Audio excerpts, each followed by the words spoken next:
Good morning, everyone.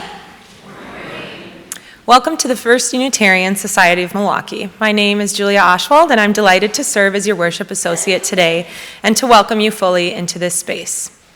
We welcome people of all genders, sexualities, ages, races, ethnicities, histories, and bodies here. We welcome all you are bringing we welcome your mind, your heart, and your spirit here. We welcome all you are bringing with you today and all your heart longs to set down.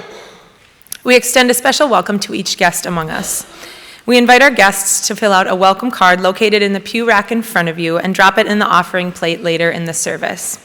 Guests may also pick up a welcome packet at the back of the sanctuary, where folks will also find hearing assist devices and Braille hymnals. A fragrance-free area is located on the front right side of the first few pews. If you are a visiting family, including children or youth, after the time for all ages noted in your order of service, please join the children's recessional and head across the hall to the common room. There you will be greeted by someone who will orient you to religious education. Immediately following the service, everyone is invited for coffee and conversation in the common room. Again, my name is Julia, and you can come talk to me at the guest table there. As a way to engage at First Church, I invite everyone to explore the announcements insert for numerous opportunities available here. In particular, I'd like to draw your attention to a few. The Metropolitan Milwaukee Fair Housing Council is providing an opportunity at First Church on October 15th from 3 to 6 p.m. to submit comments about new ways the government will enforce the Federal Fair Housing Act. This is open to anyone in the community who wants to support fair housing. Please stop in. Song Circles with Julie Thompson begin October 29th. Experience the joy and power of singing in the oral tradition as vocalist Julie Thompson facilitates an adult circle of songs, rounds, and chants on Tuesday evenings, October 29th, November 12th, and December 3rd from 6:45 to 8 p.m. Register for one or all 3 dates online. Monday is your deadline to donate items and events to Feast for Funds, which builds community and raises money to support our mission at First Church. Please see us at coffee hour today or submit your event or donation online. Please find details on these and more in the announcements insert. Finally, please silence any electronic devices for the remainder of the service. Once again, I welcome you to First Church by inviting you to join me in the unison reading of our mission, which is printed in your order of service. We gather to nurture the spirit, engage the mind, and inspire action. At this point, I'd like to call up Shannon Woodlansky to light the chalice.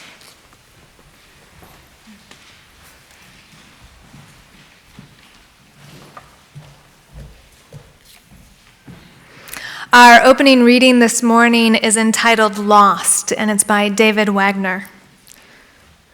Lost? Stand still. The trees ahead and bushes beside you are not lost. Wherever you are is called here, and you must treat it as a powerful stranger, must ask permission to know it and to be known. The forest breathes. Listen. It answers, I have made this place around you. If you leave it, you may come back again saying, here. No 2 trees are the same to raven, no 2 branches are the same to wren. If what a tree or a bush does is lost on you, you are surely lost. Stand still.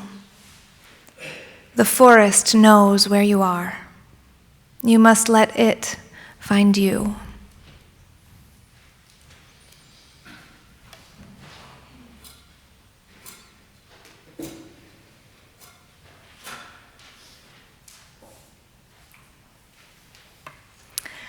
Will you please rise now in body or spirit, and we'll join in singing our opening hymn.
The story I have for you today is called Everybody Needs a Rock by Bird Baylor.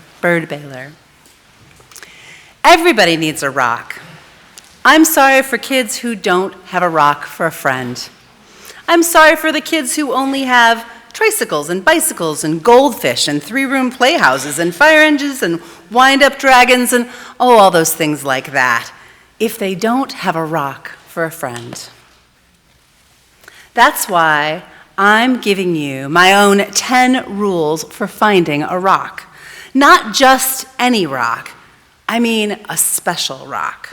One that you find yourself and you keep as long as you can, maybe even forever. If somebody says to you, "What's so special about your rock?" don't tell them. I don't. Nobody is supposed to know what's special about another person's rock. All right, here are the rules. Rule number 1. If you can, go to a mountain made of nothing but 100 million small, shiny, beautiful, roundish rocks. But if you can't, really any place will do. Even an alley, even a sandy road. Rule 2. When you're looking at rocks, don't let mothers or fathers or sisters or brothers or even best friends talk to you. You should choose a rock when everything is quiet. Don't let the dogs bark at you or the bees buzz at you. But if they do, don't worry, because the worst thing you can do while finding a rock is worry. Rule number 3. Bend over. More. Even more. You might have to sit on the ground with your head almost touching the earth because you have to look a rock right in the eye. Otherwise, don't blame me if you can't find a good one. Rule number 4. Don't get a rock that's too big. You'll be sorry. It won't fit in your hand right. It won't fit in your pocket right. A rock as big as an apple, too big. A rock as big as a horse, way too big. Rule 5. Don't choose a rock that's too small. It will be easy to lose, or a mouse might even eat it thinking it's a seed. Believe me, that happened to a boy in Arizona. Rule number 6. The size. It must be perfect. It has to feel easy in your hand when you close your fingers over it. It has to feel jumpy in your pocket when you run. Some people, they'll touch their rock 1,000 times a day. There aren't many things that feel as good as a rock if the rock is just perfect. Rule number 7. Look for the perfect color. That could be sort of a pinkish gray with bits of silvery shine in it. Some rocks, they look brown, but they're really other colors, but you only see them when you squint and the sun is just right. Another way to see the colors is to dip your rock into a clear mountain stream. Rule number 8. The shape of the rock is up to you. There's a girl in Alaska who likes flat rocks. I don't know why. I like mine lumpy. The thing to remember about shapes is this. Any rock looks good with 100 other rocks around it on a hill. But if your rock is going to be special, it should look good all by itself in your bathtub. Rule number 9. Always sniff a rock. Rocks have smells. Some kids can tell just by sniffing whether a rock came from the middle of the earth, or came from the ocean, or from a mountain where the wind and the sun touched it every day for 1,000,000 years. You're going to find out, though, that adults, grown-ups, they can't tell these things. Too bad for them. They just can't smell as well as kids. Rule number 10. Don't ask anyone to help you choose. I've seen a lizard pick one rock out of a desert full of rocks and just go sit by it alone. I've seen a snail pass up 20 rocks and spend all day getting to know the one it wanted to know. You have to make up your own mind. Trust yourself. You'll know. All right, that's it. 10 rules. If you think of any more, write them down on your own, because I'm going to play a game that takes me and just one rock to play, and I happen to have the perfect rock in mind. The end. We're going to be singing an American spiritual next. There's a river flowing in my soul. It's number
I am sorry to share with you the news of a death in our congregation.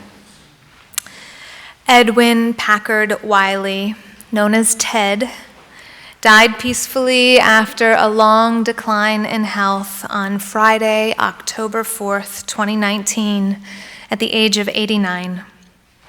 Ted's 3 sons visited or called him during the week he died, and one of Ted's close friends was there the day that he died. Ted was in hospice care for several months at East Castle.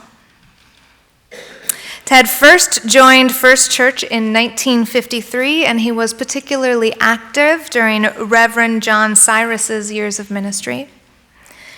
The family prefers no memorial service, but will plan a celebration of life in Milwaukee at a later date. Thus, as is our tradition in this church, whenever we have a birth, an adoption, or a death among our members, we light our candle of life. Today, in honor of Edwin Packard Wiley.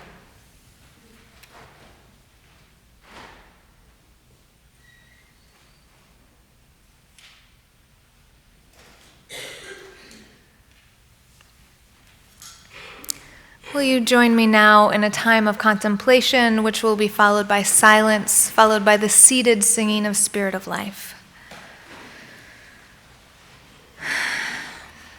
So just take a minute to settle in.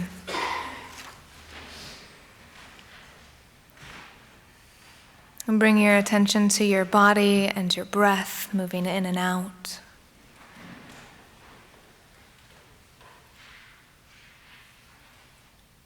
Come into being here and now.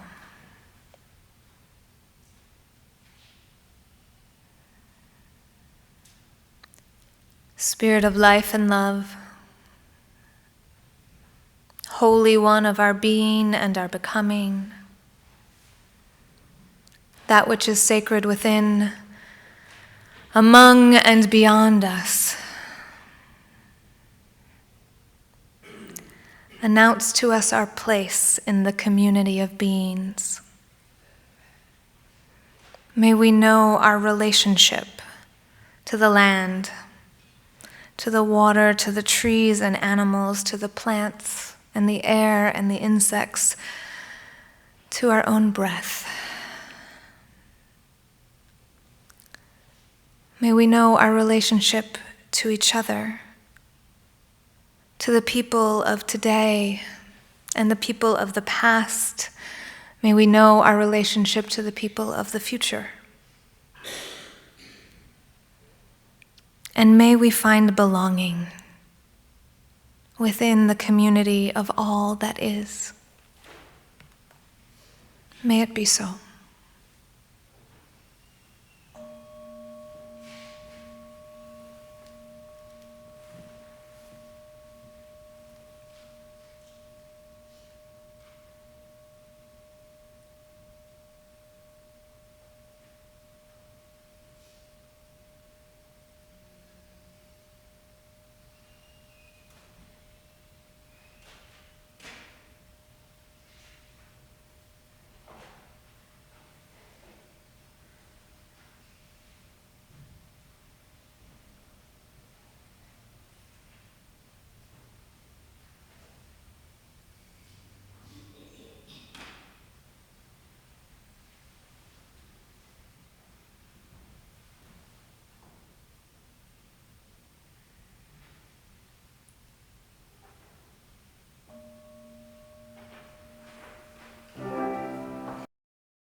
When I was 27 years old, I moved back in with my mother.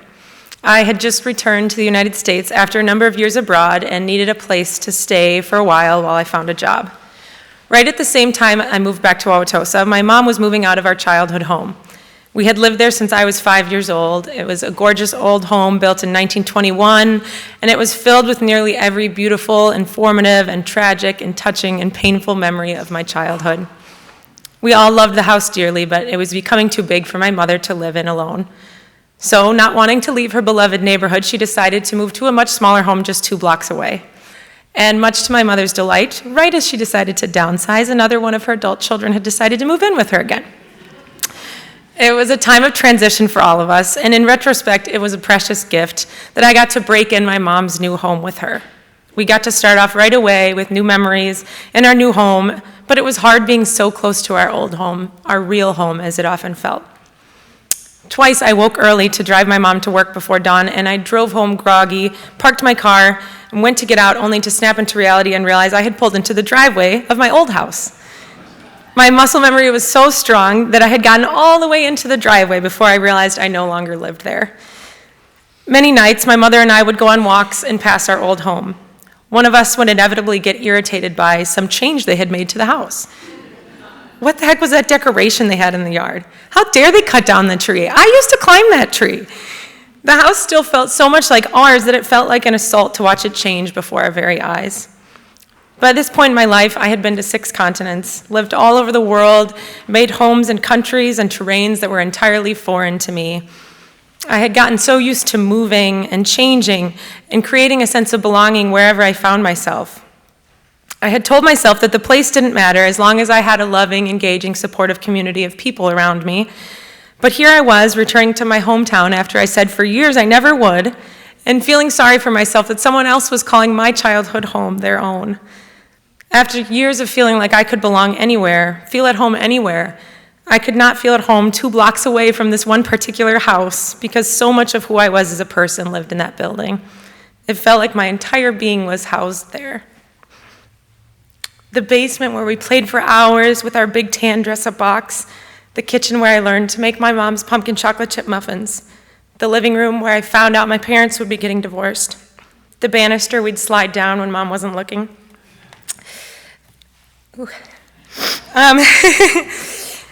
The bedroom where I would sit up late at night and write and wait for my mom to fall asleep so I could sneak out and spend time with my friends. The driveway where I was standing when I learned my father had passed away. It felt like every important thing that had ever happened to me had happened there, and it was so hard to separate those memories from that place. My mother's brother still lives in the house she grew up in, and my father's brother lives in their childhood home as well. I treasured going to those homes as a child and hearing my parents tell stories about their lives there. It felt like a magical portal into who they used to be and where they came from. It felt powerful to sleep in the very room my mother used to when she was a kid like me. And while my future children may never have the chance to sleep in my old bedroom, I imagine that if 10 years from now I ring the doorbell to that home, the new owners would gladly welcome me in to give my children a tour of where I grew up, just like my partner and I would if we were to receive such a request at the house we just bought. Because love lives on in places long after we've moved on, and the memories will belong to us whether or not the place still does.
I love rocks.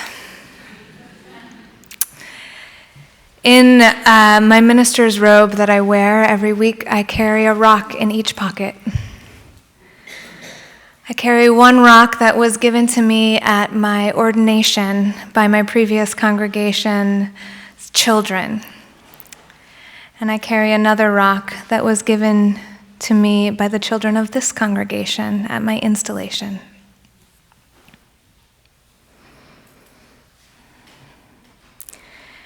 In his 1949 Land Ethic, Aldo Leopold writes, "All ethics rest upon a single premise, that the individual is a member of a community of independent parts.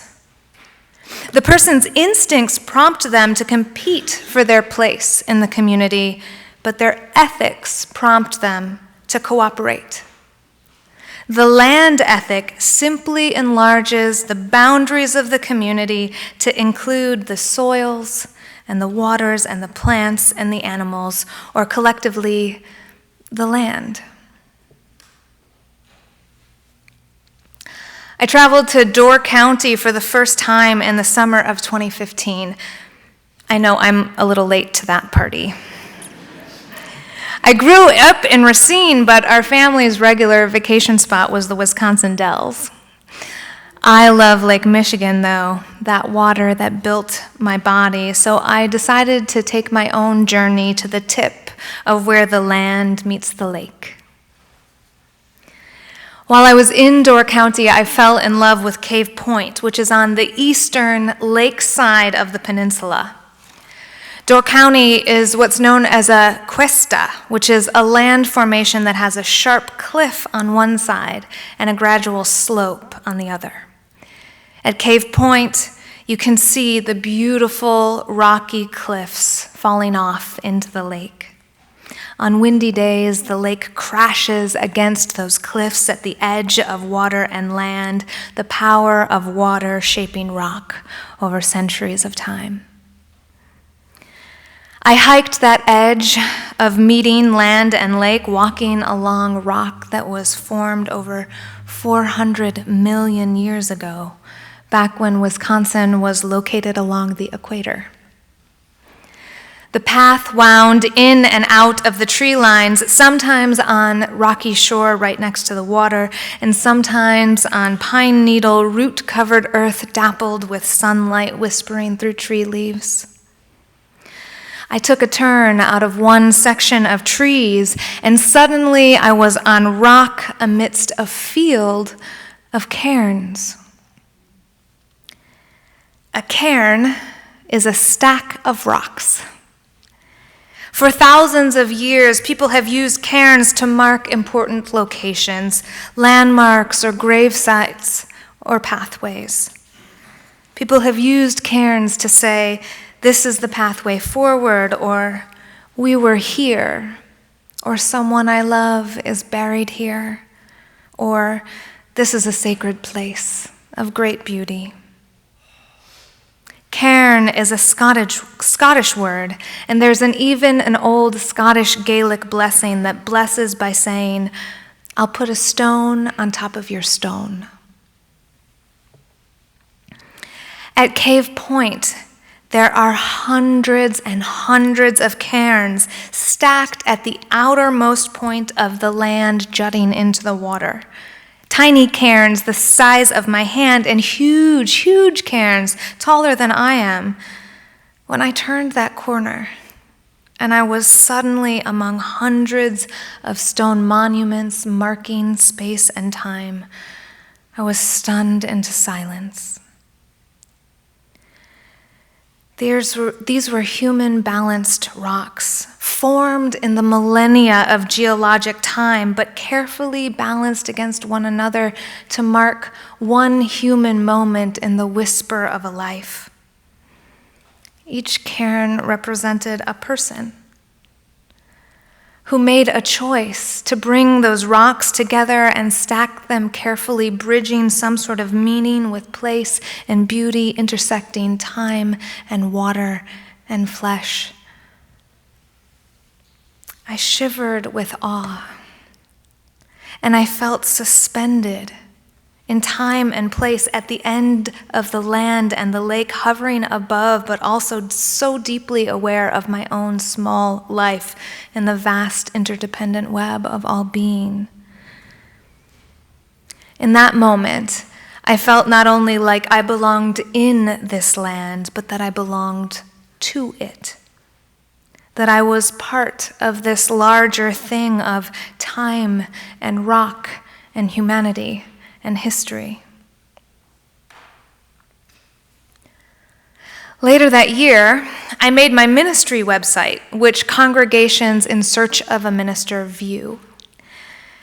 Coming from Wisconsin, my body made by and belonging to this place, I chose a photo of a cairn as the background for the website to represent that intersection of land and lake, earth and time, natural beauty and human art that I felt at Cave Point.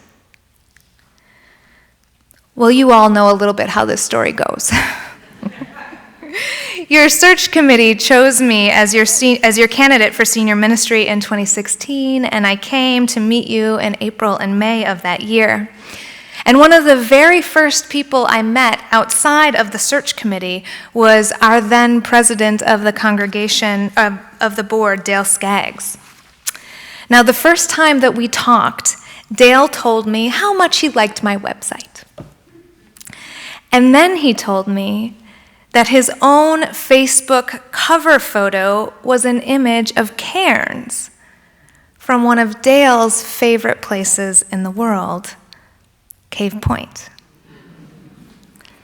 It suddenly felt like all the stars were aligned, and I was meant to come home to you, my people.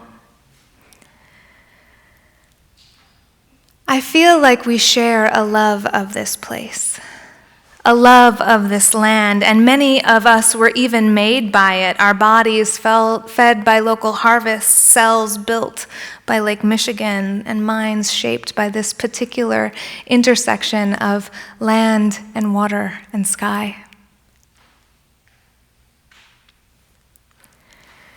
In her poem, "All Your Enemies Will Be Vanquished," the first Native American poet laureate of the United States, Joy Harjo, writes, "The place and time of our first breath, our agreement to be here, sets the tone for the rest of the journey. There's a shape to this agreement based on the place we stand on the earth, and we begin a relationship that intimately involves this time and place. The ripple of the path out from there is shaped by that vulnerable and powerful moment of becoming human. It can be mapped."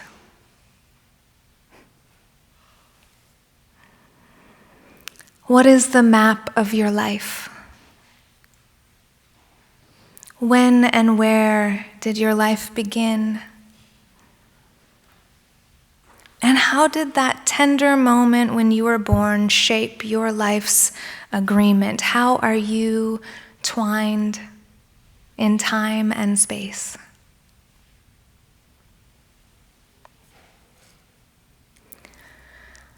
Our congregation's origin story begins on August 18th of 1841, when a newspaper advertisement wrote that all those who are friendly to the organization of a Unitarian congregation are requested to meet at Rogers Building in early candlelight.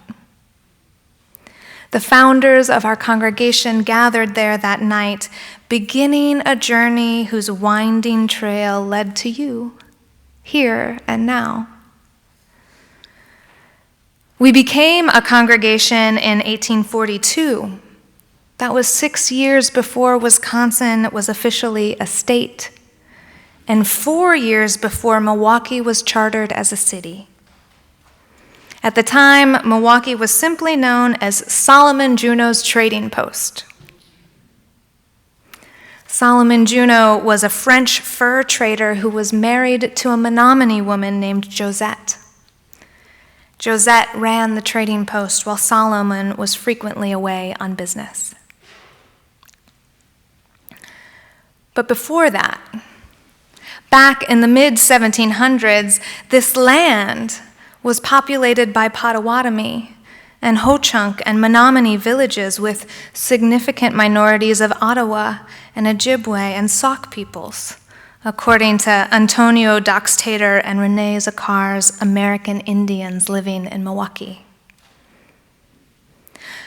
But over the course of the first half of the 1800s, the Indian people who were living here were forcibly removed by federal policy and by a series of land treaties.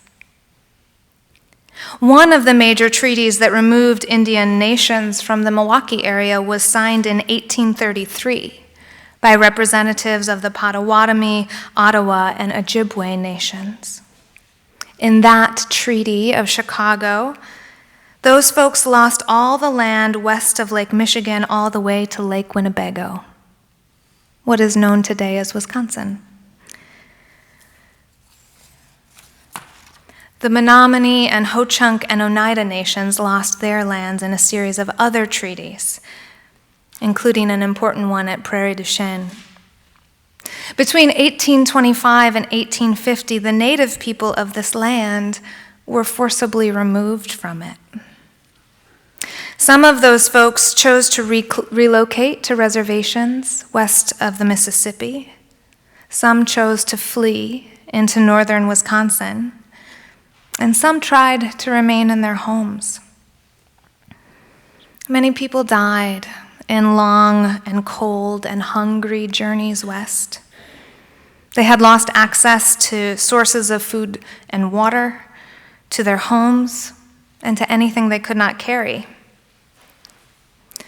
In the book Braiding Sweetgrass, Robin Wall Kimmerer writes, "To our people, land was everything. Identity, the connection to our ancestors, the home of our non-human kinfolk, our pharmacy, our library, the source of all that sustained us." This story is part of our congregation's origin story as well. We were founded in 1842. Just after the Federal Indian Removal Act was passed in 1830 and the local Treaty of Chicago was signed in 1833, our story begins in the midst of the government's process of removing Native people from this land. We are intertwined with that history. We are part of it, and it is part of us. Last Wednesday, Governor Evers designated the second Monday of each October as Indigenous Peoples Day. So tomorrow will be the first ever officially recognized Wisconsin Indigenous Peoples Day, which Evers said would recognize that Wisconsin would not be all that it is without Indigenous people, and the day is set aside to honor them. One of the ways to do this is to realize that the land's history does not start at the moment that Europeans arrived in it. The land is much, much older than that and has deep relationships with many different peoples, including us. Anthropologists estimate that humans have occupied the Great Lakes area for at least 12,000 years. There are cave paintings in Wisconsin of Ho-Chunk stories that date to 1,000 years ago, and pottery shards of the effigy mound builders from 3,000 years ago, according to Patty Lowe's history in Indian Nations of Wisconsin. Just as our histories are built into our bodies and our bones, so too does the land keep the history of all that happens upon it. This land contains scars as well as beauty, graveyards as well as birthing pools. We must be willing to tell all the stories if we truly want to know our own well, to understand our role and our place in the web of life. Genuine curiosity about our land and our history can lead to a deeper understanding of this place that made us, and even to a deeper sense of belonging to and relationship with all that is.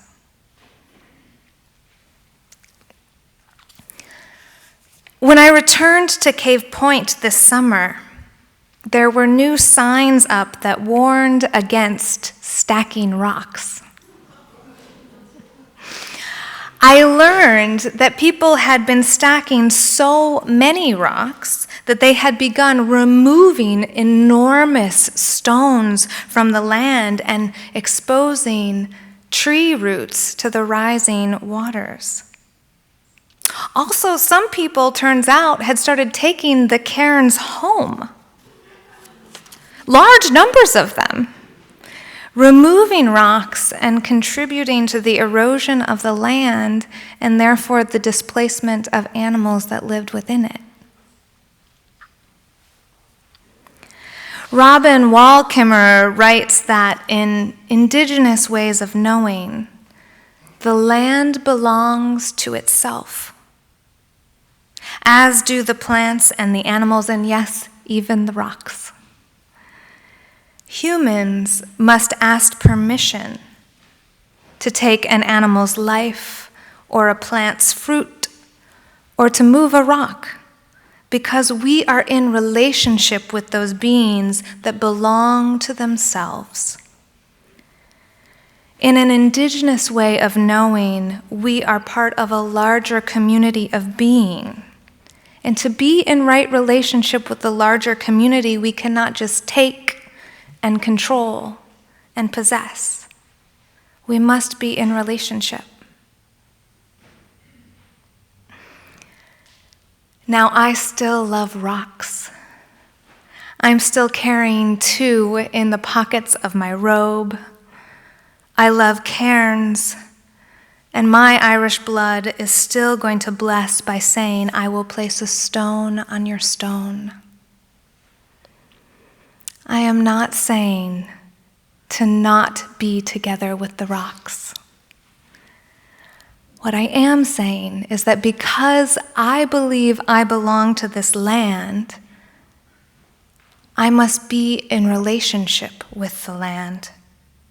Because of the belonging, I have to learn how to cooperate with the larger community of beings, as in Aldo Leopold's land ethic. And I have to be in community with all of the beings, not just some of them.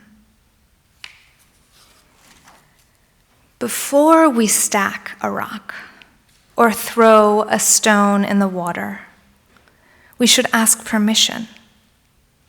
We should pay attention to where that rock is and what it is doing. Perhaps it's protecting the roots of a tree. We should pay attention to the larger web of life, including the rock and the water and all of the beings that the rock and the water affect. We pay attention and ask ourselves, how do our actions ripple out? How is what I am doing affecting all of my relations around me?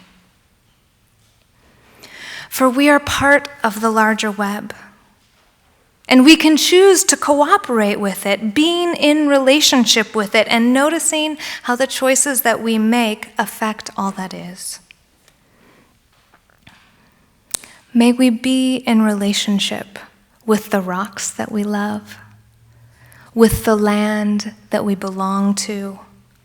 May we learn how to listen and cooperate with the entire community around us, and also with the people and the beings and the land that came before us and will come after us, an enormously full circle of beings, all our relations, all the spirits, gathered around the sacred fire of life to tell all the stories.